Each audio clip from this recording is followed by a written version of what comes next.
আমার যখন 4.5 বছর বয়স, তখন আমার মা মারা যায়। ক্যান্সারে আক্রান্ত হয়ে আমার মা মারা যায়। তো আমার মা মারা যাওয়ার 6 মাস পরে আমার বাবা আবার দ্বিতীয় বিয়ে করে।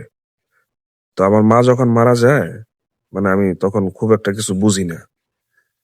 তো বাবা যখন দ্বিতীয় বিয়ে করে, আমার সৎ মা যখন ঘরে আসে, তখন আমার জীবনে খুব চরম একটা দুর্ভোগ নেমে আসে। খাবারের অভাব, কাপড় চোপড়ের অভাব, মানসিক যন্ত্রণা, মানে কি যে একটা অবস্থার মধ্যে, কষ্টের মধ্যে আমার দিনগুলো কেটেছে। আমি কতটা কষ্টের মধ্যে বড় হয়েছি সেটা আসলে বলে বোঝানো সম্ভব না। তো আমার বাবা আমার কোনো খোঁজ খবর নিত না। আমি ঠিক মতো খেয়েছি কিনা, ঠিক মতো ঘুমাইছি কিনা, মানে কোনো খোঁজ খবরই নিত না। মানে ওই যে কথাই আসলো না, মা মরলে বাপ হয়ে যায় তালই, বিষয়টা আসলে সেরকম ছিল। তো একদিন মুখ ফুটে বাবাকে বলি যে মা আমাকে ঠিক মতো খেতে দেয় না। তো এই নিয়ে মা এবং বাবার মধ্যে খুব মানে একটু কথা কাটাকাটি হয়। তো এরপরে আমার সৎ মা আমাকে খুব মেরেছিল। বাবাকে বলছি কি, মানে বাবাকে বলছি যে সৎ মা আমাকে খেতে দেয় না, এই জন্য আমাকে খুব মেরেছিল। তারপর থেকে আর কোনোদিনও সৎ মায়ের নামে বাবার কাছে কোনো কমপ্লেন করি নাই। যত কষ্টই হতো, সমস্ত কষ্ট মুখ বুজে সহ্য করে আমি যেতাম। বাসার সমস্ত কাজকর্মই আমি আমি করতাম, মানে সৎ মা আমাকে দিয়ে করাইতো। তবে বাবা একটা জিনিস সবসময় খেয়াল রাখতো, মানে আর কোনো কিছু খেয়াল রাখতো না। আমি ঠিক মতো খাইছি কিনা, ঘুমাইছি কিনা, কাপড় চোপড় আছে কিনা, কোনো খোঁজ খবর নিত না। আমার কোনো কষ্ট হচ্ছে কিনা, কোনো খোঁজ খবরই নিত না। তবে একটা জিনিস আমার বাবা সবসময় লক্ষ্য রাখতো, খোঁজ খবর নিত, সেটা হচ্ছে আমার পড়াশোনার খবর। এই জিনিসটা সবসময় লক্ষ্য রাখতো যে আমি ঠিক মতো পড়াশোনা করতেছি কিনা, পড়াশোনার ব্যাপারে আমার কোনো সহযোগিতা লাগবে কিনা, টাকা লাগবে কিনা, ঠিক মতো প্রাইভেটে যাচ্ছি কিনা, ঠিক মতো কলেজে যাচ্ছি কিনা, স্কুলে যাচ্ছি কিনা, এইসব খবর আমার বাবা খুব রাখতো। মানে আমি যাতে পড়াশোনা করি এই বিষয়ে খুব সিরিয়াস ছিল। বাকি আর অন্য কিছুর মধ্যে ছিল না। ঠিক মতো খাইছি কিনা, ঘুমাইছি কিনা, কাপড় চোপড় আছে কিনা, ঠিক আছে, আমার কোনো কষ্ট হচ্ছে কিনা, কোনো খোঁজ খবর না নিলেও এই পড়াশোনার খোঁজ খবরটা সবসময় নিত। যাই হোক, আজকে যাই পড়াশোনা করেছি সেটার কৃতিত্ব আমার বাবার। ওই সময় যদি বাবা এই খোঁজ খবরগুলো না নিত, তাহলে হয়তো বা আমি পড়াশোনা করতে পারতাম না। যাই হোক, আমার পড়াশোনা শেষ করার পরে যখন আমার চাকরি হচ্ছিল না, তখন এই সৎ মা খুব যন্ত্রণা দিত। বাবাকে বলতো, এই যে টাকা খরচ করে পড়াশোনা করাইছো, কি লাভ হয়েছে? এখন বেকার, চাকরি হয় না, এই সেই, বসে বসে খাচ্ছে, নানা ধরনের কথা বলতো আর কি। তো আমার আবার হচ্ছে এক সৎ ভাই ছিল, দুই সৎ বোন ছিল। তো এদেরকে কখনো আমি সৎ ভাই বোন মনে করতাম না, নিজের ভাই বোনই মনে করতাম।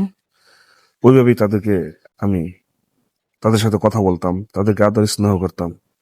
কিন্তু তাদের কথাবার্তা বোঝা যেত তারা আমাকে মানে খুব একটা পছন্দ করতো না। মানে ওর মা যে আমাদের সাথে খারাপ ব্যবহার করতো, এটা নিয়েও তারা কখনো কিছু বলতো না। যাই হোক, মানে আজকে খুব খারাপ লাগে। আমার চাকরি হয়েছিল ঠিকই, কিন্তু আমার বাবা মারা যাওয়ার পরে, আমার বাবা হঠাৎ একদিন স্ট্রোক করে মারা যায়। তারপর বাবা মারা যাওয়ার 2 থেকে আড়াই মাস পরে আমার একটা চাকরি হয় ব্যাংকে। প্রথম ব্যাংকের চাকরিটা ছেড়ে আমি এখন নামি দামি আর একটা ব্যাংকে আছি। আলহামদুলিল্লাহ, এখন বেশ ভালো আছি আল্লাহর রহমতে। মানে একসময় যেরকম কষ্ট করছি, আল্লাহর রহমতে এখন মানে তেমনই ভালো আছি। বিয়ে করেছি, বউ আছে, বাচ্চা আছে। তো আলহামদুলিল্লাহ এখন বেশ ভালো আছি। আর শ্বশুর শাশুড়ি সব সময় মানে আমাকে নিজের ছেলের মতো মনে করে। আমি যে ইতিম, তাদের আচার আচরণ এটা কখনোই আমি বুঝতে পারি না। মানে আমার শ্বশুর শাশুড়ি আমাকে এতটা আদর করে, স্নেহ করে, আমাকে এতটা ভালোবাসে। তো আল্লাহর কি নীলা খেলা, যে সৎমা এই ছোট থেকে আমাকে এত কষ্ট দিত, খাবারের কষ্ট, মানসিক যন্ত্রণা দিত, সেই সৎমা কিন্তু এখন আমার সাথেই থাকে। তা আমি বউ নিয়ে যখন শহরে থাকি, হঠাৎ একদিন জানতে পারি যে আমার সৎমা নাকি খুব খারাপ অবস্থায় আছে। তার যে ছেলে মেয়ে আছে, তারা ঠিক মতো তার খোঁজ খবর নেয় না, খাবার দাবার দেয় না, মানে খুব জরাজীর্ণ অবস্থায় আছে।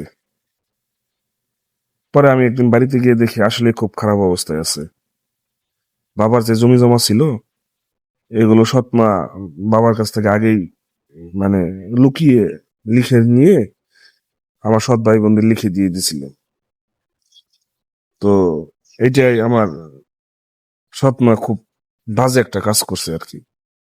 জমি জমা যাই বাবার কাছ থেকে নিয়েছিল, সবকিছু আগে ভাগেই নিজের ছেলে মেয়েদের নামে লিখে দিয়ে, তো যা হওয়ার ঠিক মতো খোঁজ খবর নেয় না, খাবার দাবার দেয় না, ভরণ পোষণ দেয় না, কাপড় চোপড় দেয় না, ডাক্তার দেখে না, ওষুধপত্র কিচ্ছু না আর কি।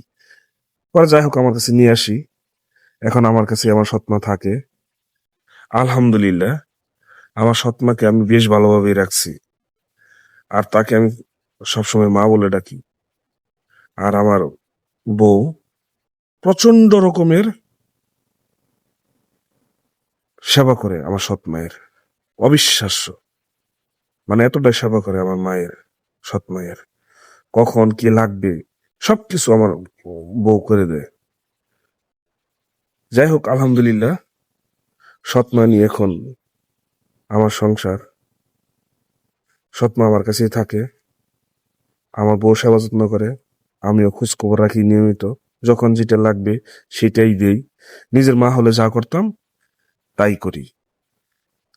তো আল্লাহ তাআলা বেশ ভালো রাখছে, আল্লাহর কাছে শুক্রিয়া যে আলহামদুলিল্লাহ এখন বেশ ভালো আছি।